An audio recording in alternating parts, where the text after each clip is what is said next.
Welcome, everybody. It says there the SCA was founded in 1977. And I recently heard a quote from the founder. He said, "To cause trouble and get people to see things differently with a small group of rabble-rousers." So that inspires me.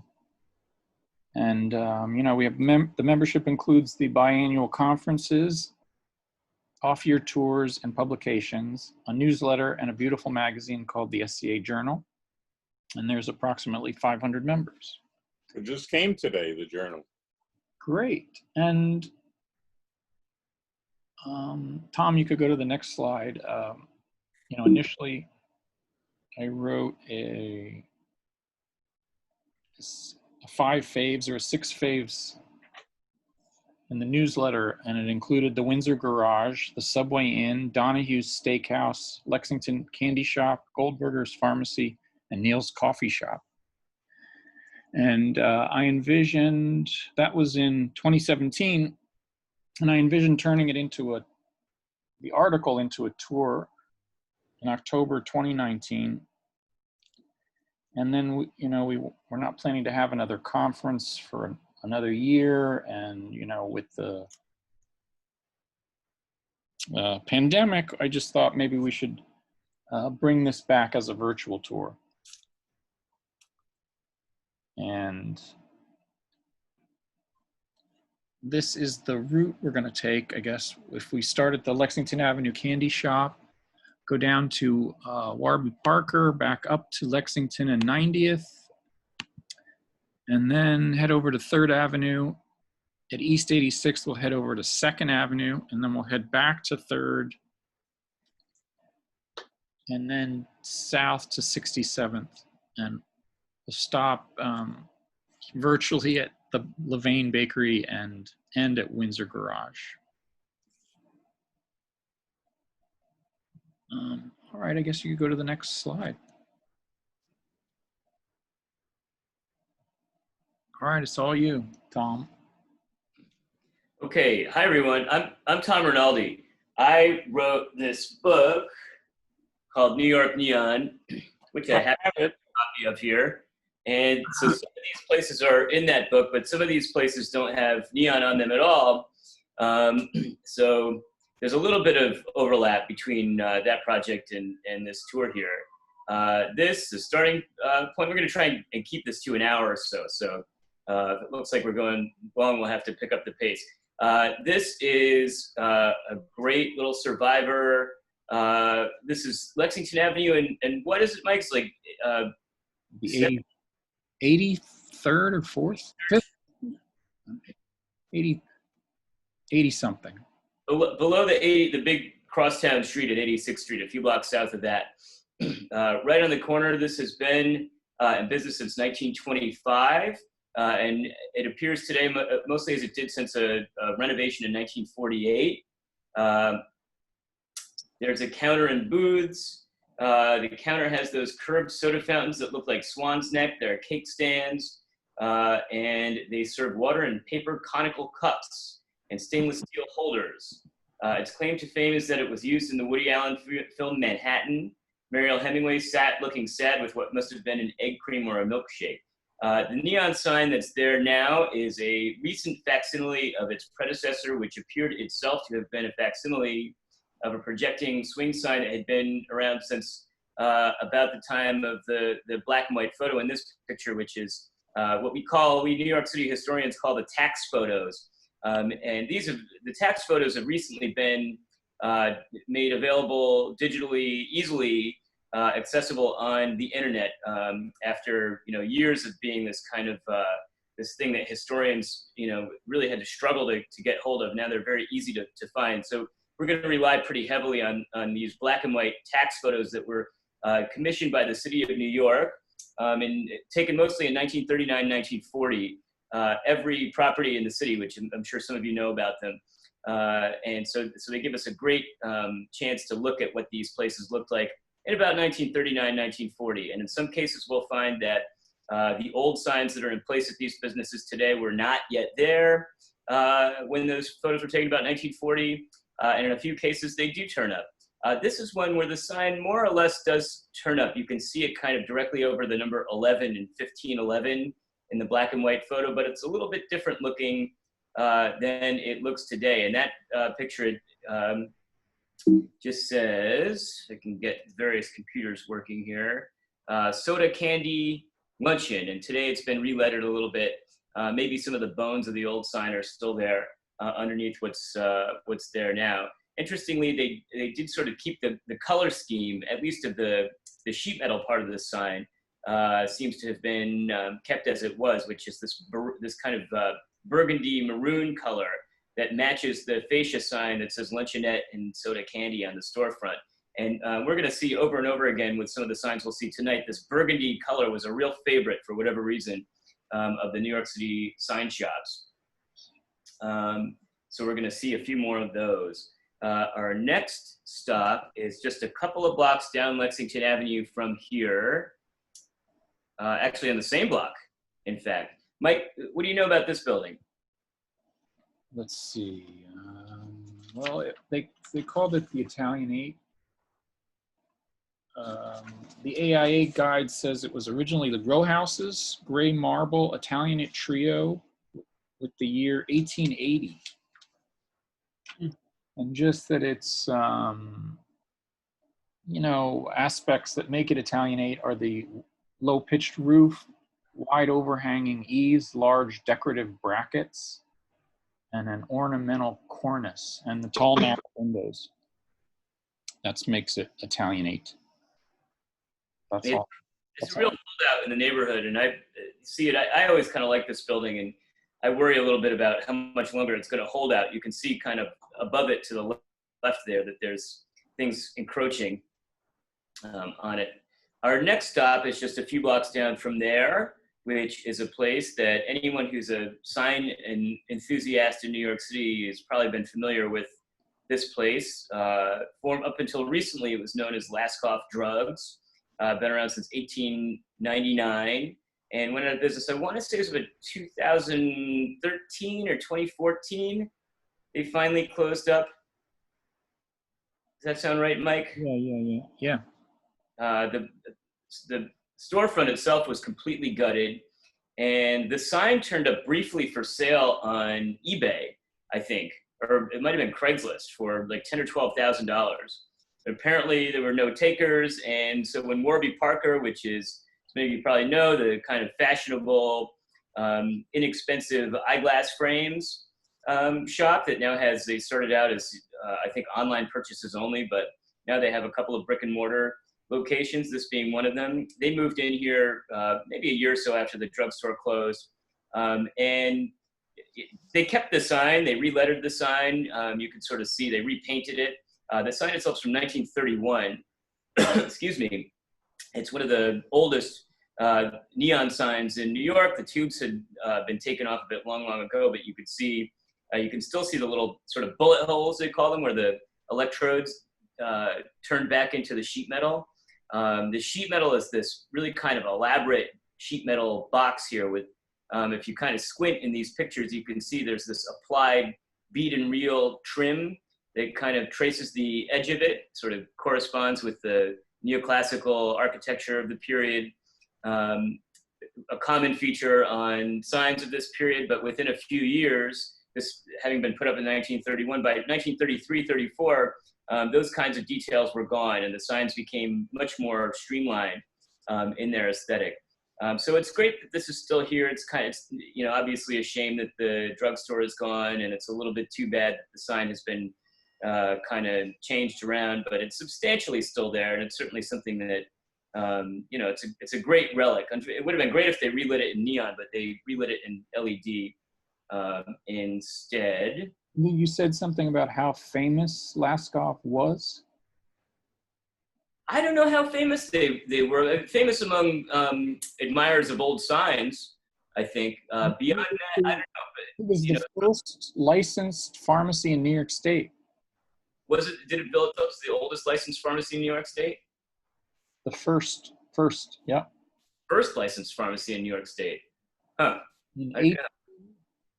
Bigelow's in Greenwich Village, of course, bills itself as the oldest continuously operating pharmacy in the country, I think. Wow. 1857 or 37, anyway. But this was still a relic of the 19th century, and unfortunately something that's not really still around.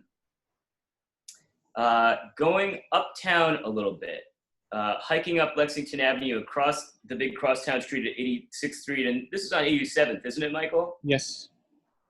This is something that I kind of passed by a number of times and was sort of tricked by, because if you look at the underside of this marquee at the Franklin Hotel on 87th and Lexington, you can see these sort of modern light fixtures, and the soffit of this marquee does not look very old. But when you go to the tax photo from about 1940, you find that the marquee is there. It's the same thing. So the soffit must have been sort of repaneled at some point, but the rest of the sign is still there. From its style, it appears to me to be one of the very oldest neon signs that exist anywhere in New York. It's very unique. It seems to be made out of copper, unpainted. Pretty unusual choice for signs of any of neon or electric signs of any period in New York. The lettering is kind of pre-Art Deco. It's the serifed, kind of really traditional style of lettering with the neon tubes kind of tracing out inside the letters. And it's very similar to me to a sign that turned up in about a 1930 issue of the Claude Neon News. This is a very similar looking marquee that was made by the Claude Neon Company and installed on, I think, Fulton Street in Brooklyn. Yeah, it says there, Fulton Street in Brooklyn. It kind of gives you a sense that, at one time there were others like this, but this sign that's there on 87th Street now is really kind of, just about the last of its kind. There's nothing else like this that I know of in New York. And you can see here, we were talking about that applied kind of neoclassical sheet metal detailing on the Lascoff sign. Well, this has got that, and then some with these little pilasters to the left and right of the word Franklin, and the little, you can see sort of on the top left side of the marquee, there's these little metal urns that are there. So this is a real find, this one here. Next stop, just around the corner from this, on Lexington Avenue and what is this, about 90th Street, is a great example, the fascia sign we're talking about, of a kind of later generation of sign that's still very old. This is now called the Uptown Wine Shop, but as you can see, the sign was installed for J. Braun Liquors, and from the Buildings Department records, we find that J. Braun is Julius Braun. I don't think I went so far as to actually look him up in the census and find out his deal. The store is run as a family-run business today, although they're no longer the Brauns. They are very, very nice, and when I went and photographed this place for the book, they couldn't have been nicer. And I was very happy to pick up a bottle or two of wine there. The projecting sign is a neon sign, probably took the place of an older sign. As we'll find, projecting signs like this are no longer legal in New York City. So where you see them, they're grandfathered in. The grandfathering allows you to replace an existing sign with something that's more or less the same size and shape. So this is something that happens over and over again in New York. And so, there was probably at one time a pretty cool looking swing sign where that newer sign is now. But the fascia sign that's there, I think, dates to 1952. Is it, if I look at my notes here? 1952.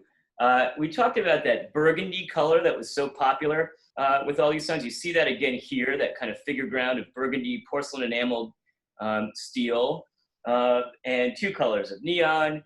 The script contrasted with the block letters, which was kind of this, not just in New York, but all over the place, this kind of favorite device of the designers of these signs.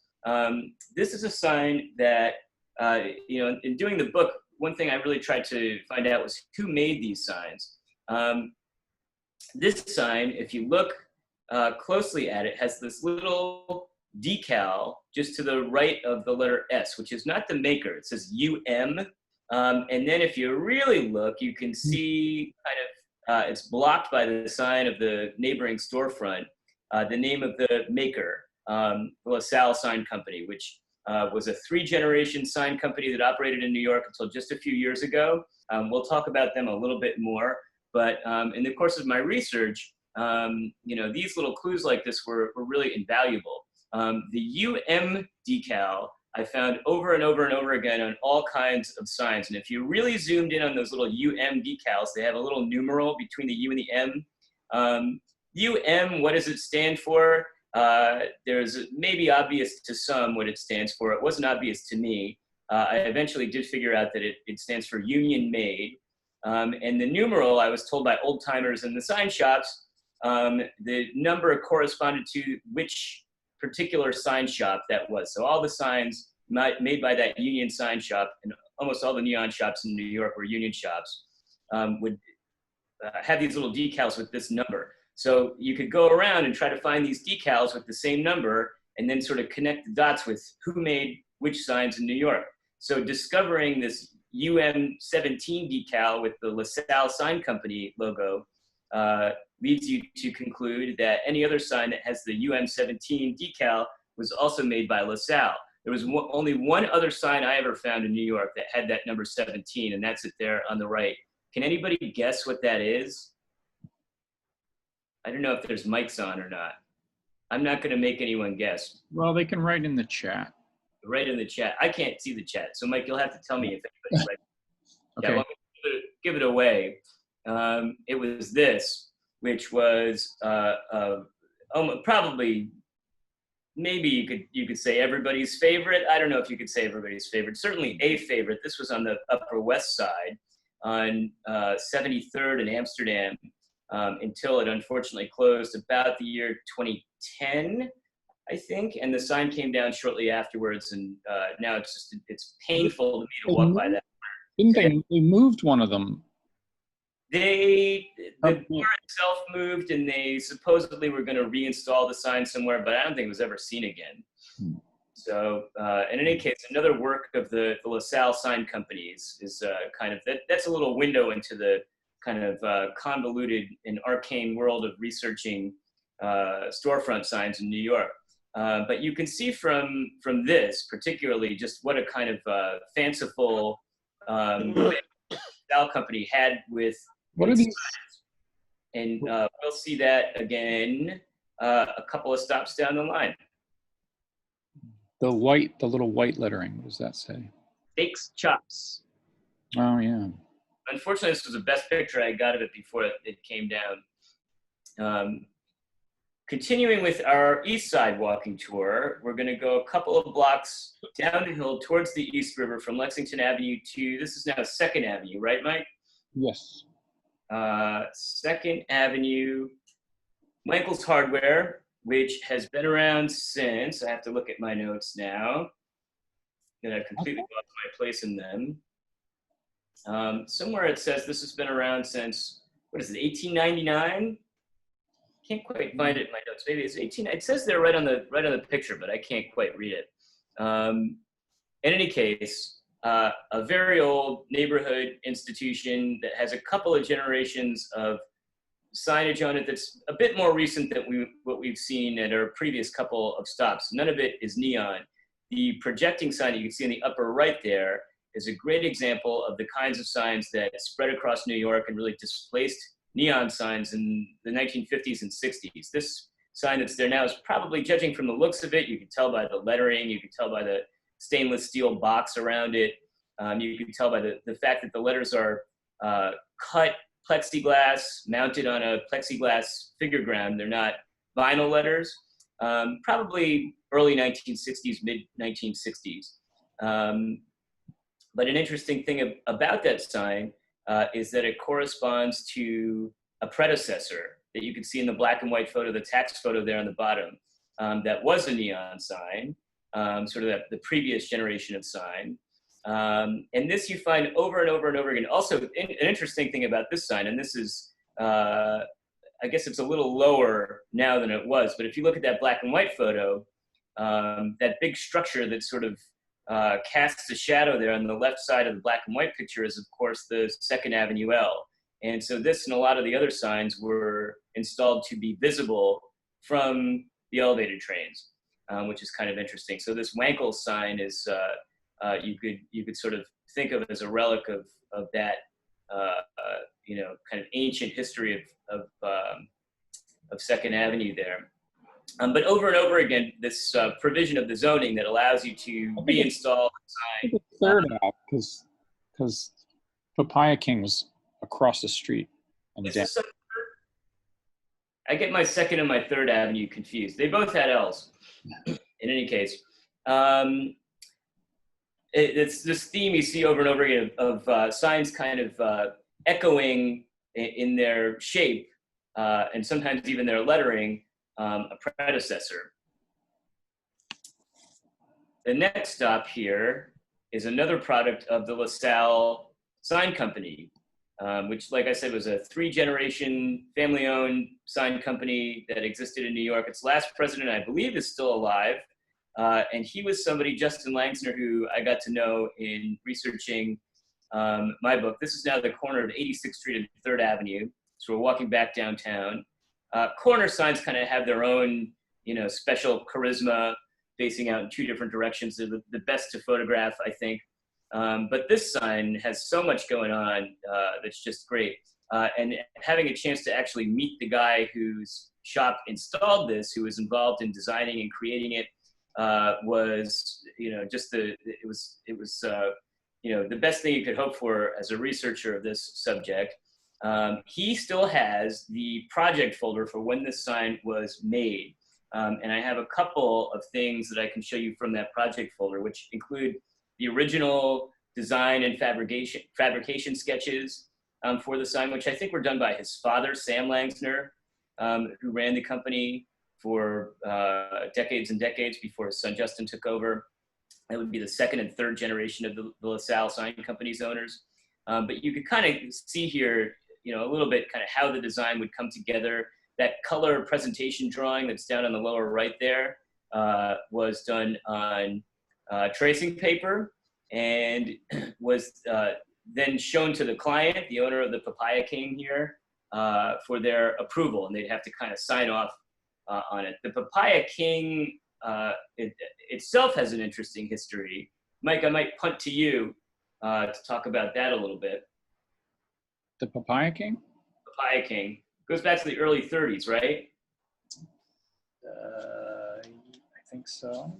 I think 1931. So it's older than the building it's in now. The existing sign dates to 1964. I had wanted to be able to say, from the files, you can see exactly how much the sign cost in 1964, which I think was $3,600 or $3,500. So I wanted to be able to say, what kind of car could you have bought with that amount of money in 1964? And it turns out the closest match was a Buick Wildcat.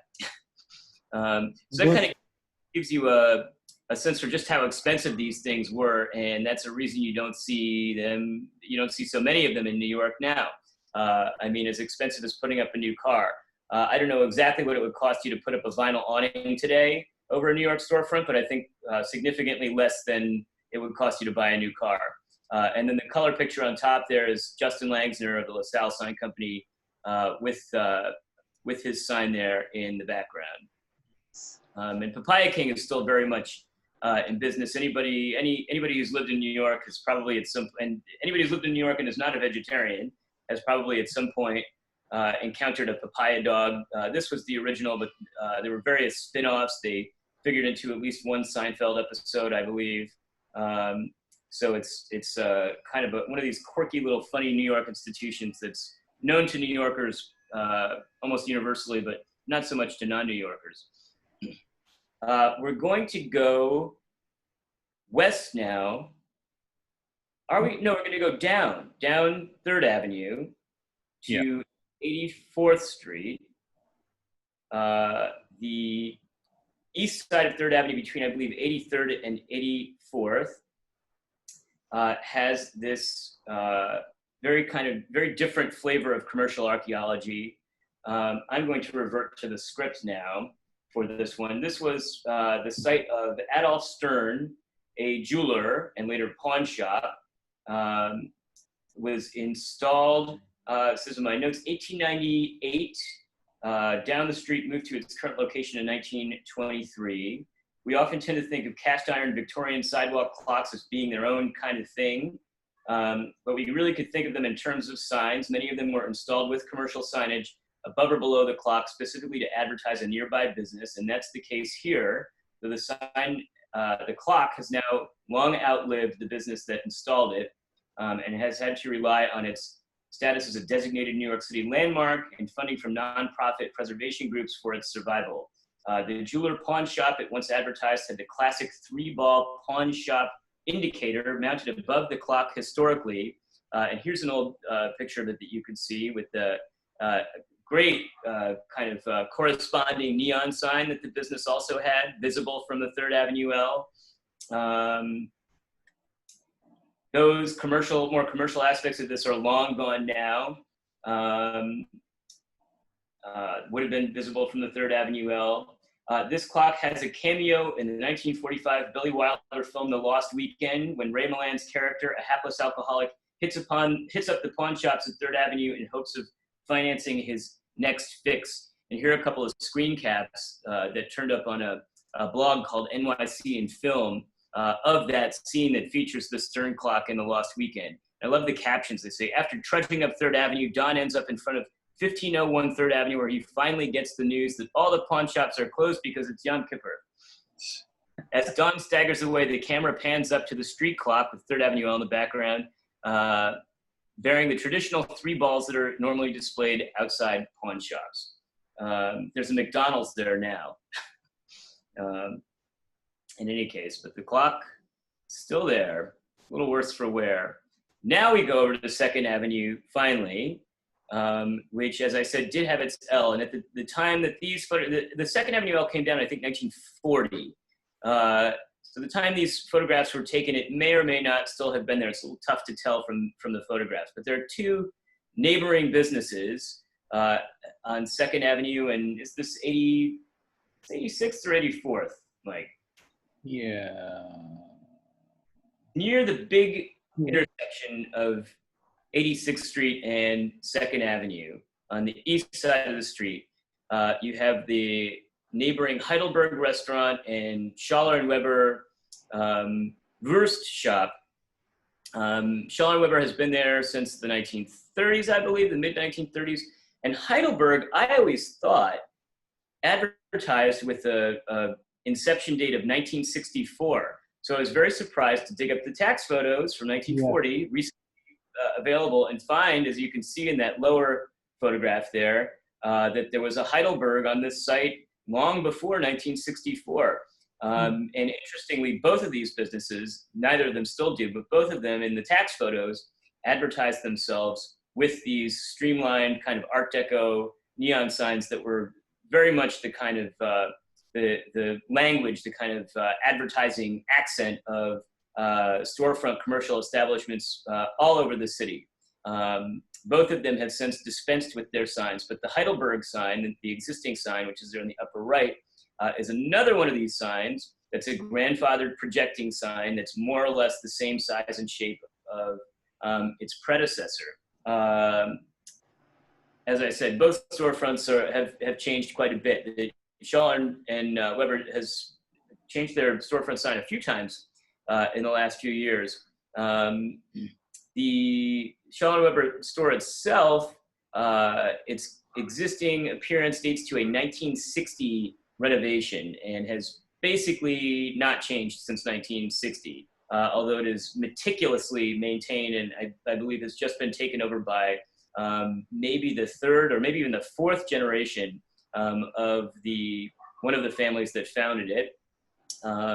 Heidelberg, the existing kind of scene there seems to maybe correspond to that 1964 date that I seem to have read somewhere, with this kind of Bavarian looking storefront. Interior kind of corresponds to that. but they're two, they're two relics of the very kind of German American, Eastern European character of this Yorkville neighborhood. And I think at this point, two, the most stalwart independent commercial, institutions that you'll find anywhere in New York City today, alive and well. So that, hopefully, that Strube is the younger generation, the next generation. yes, Schaller Weber has opened up this Stube, sort of like a beer cellar kind of a thing.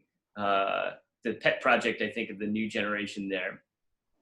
Heading down 2nd Avenue, we find this thing hanging over the sidewalk that you see in the color photo on the top right. I spotted this a few years ago, and when you see things like this, you know that this is some grandfathered relic. And if you, get a little reverb. Mike, you getting that? Is that just me? Just you. It's just me? Okay, everybody seems to be okay. And it's gone away now, whatever it was. If you're like me, and I suspect some of you might be, you'll look at this and wonder, what was that? A lot of people, most people probably walk right by this every day and don't even notice it.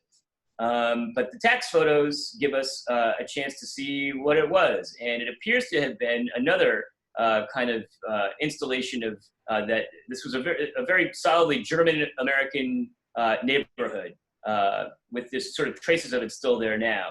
But there's a long sort of complicated history to that. So this, I guess it was the Franziskaner, the place to eat, the place to meet. So maybe there's some trace of that great old neon sign face buried below the existing sign that's there. A little tough to tell, but certainly not just a coincidence.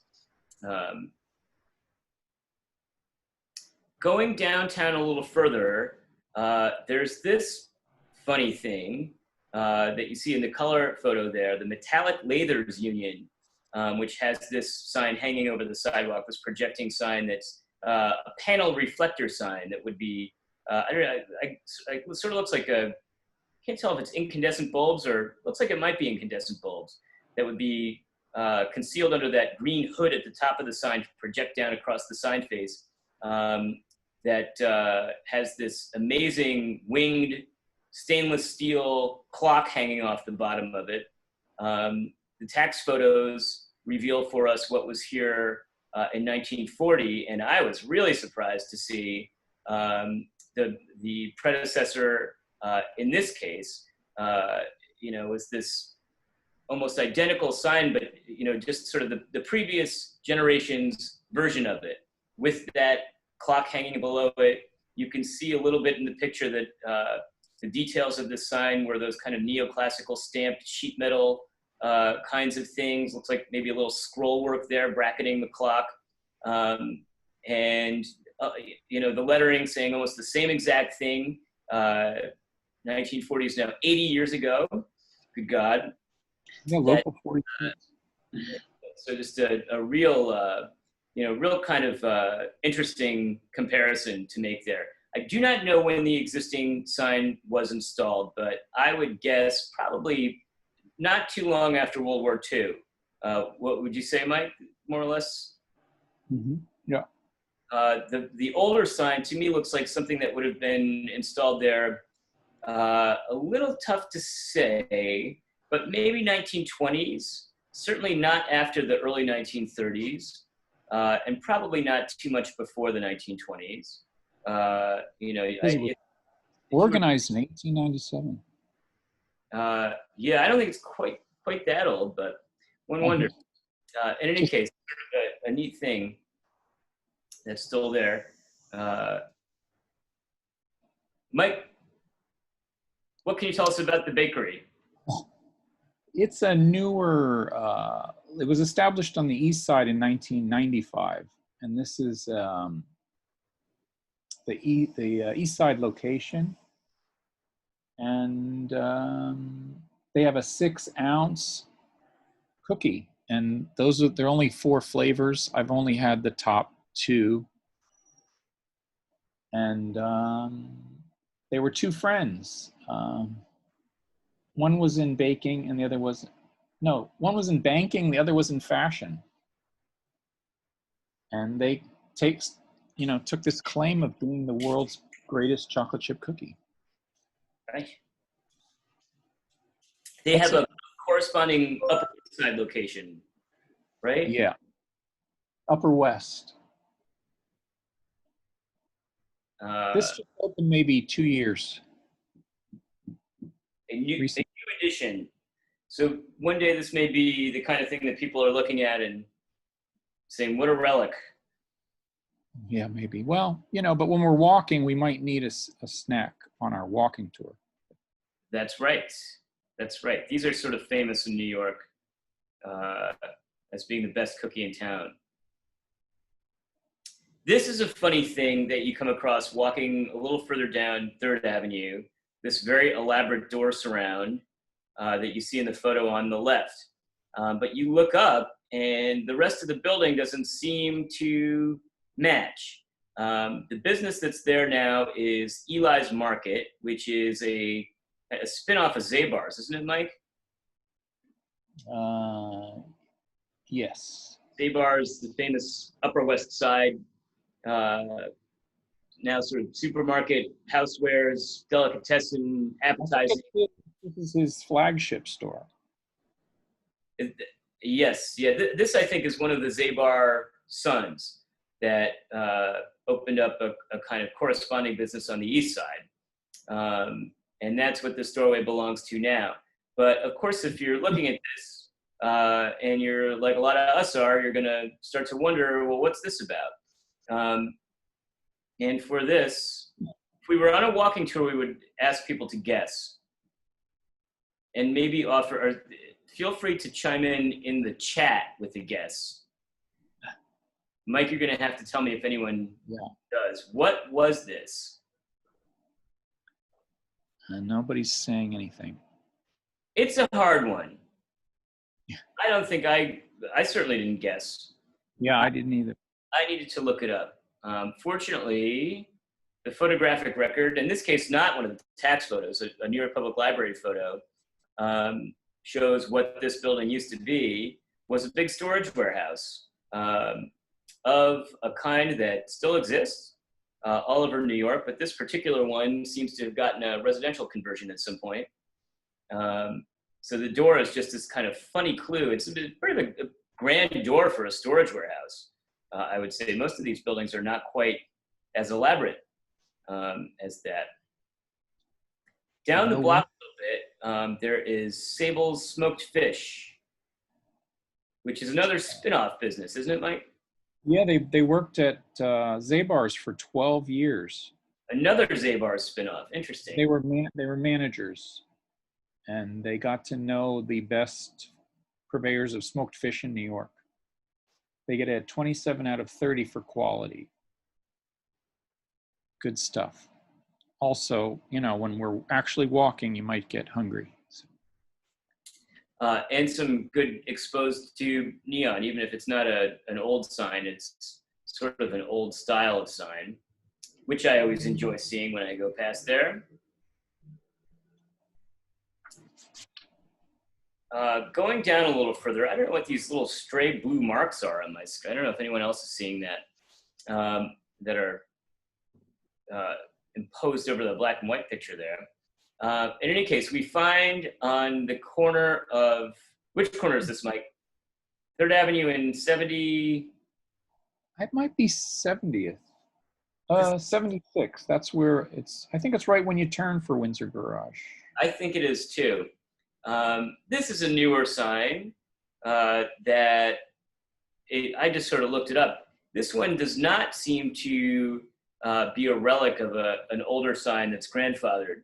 So either they found themselves a convenient loophole in the zoning law, or they found themselves a convenient other way to get around the zoning law, or the powers that be have yet to discover this thing here. But it's been there for at least 10 years, this kind of neat, big neon vertical blade sign that's there.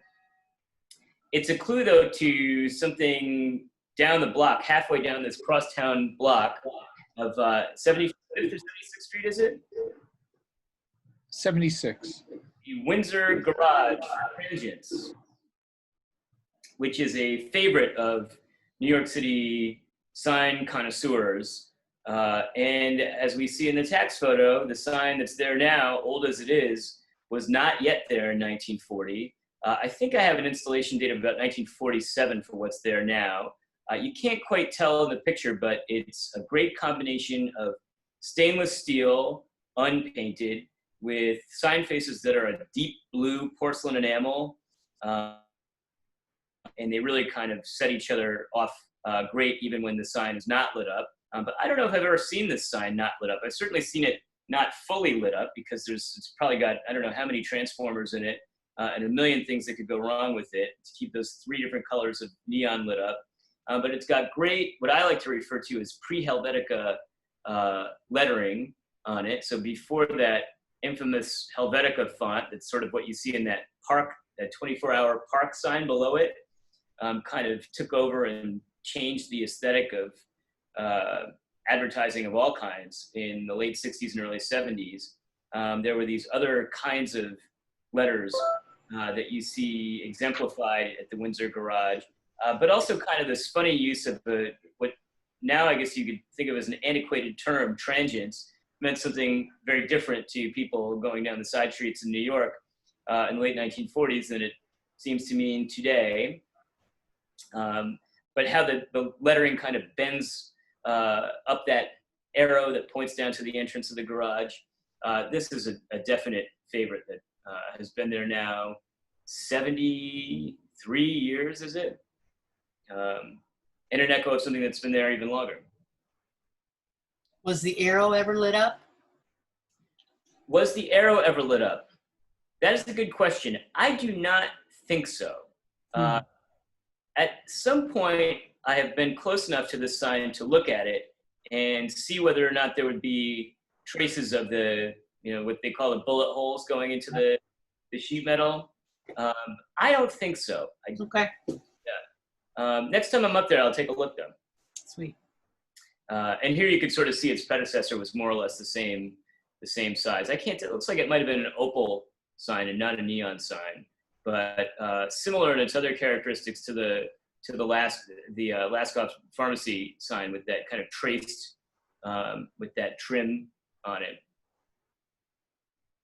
And this brings us to our bonus last stop, a little further downtown on the tour. The Subway Inn, which is currently 60th Street and 2nd Avenue, I believe. I think those blue lines are on your screen, maybe. I hope I'm the only one that can see it. Or you can see them then, I guess, if you're... Yeah, I see them. I don't know what that is. They weren't there before. Are they multiplying? In any case, this is the last slide, so they can do what they want after this. Yeah. But it was moved from 59th or 60th and Lex. This is a kind of a legendary place, the Subway Inn. It was at 60th, as you said, 60th and Lexington Avenue, this kind of gritty, grungy watering hole that was right across the street from Bloomingdale's. And it always kind of struck me this sort of funny contrast between fancy Bloomingdale's and this real dive that the Subway Inn was. The bar's history has been, sort of traced in a number of different articles here and there. When I was doing my research, its longtime owner was this kind of like Jabba the Hutt type character who died, I think, at the age of like 96, still coming to work every day at this place, I think. I'm paraphrasing here, but I don't think I'm off by much. When he died, the bar was taken over.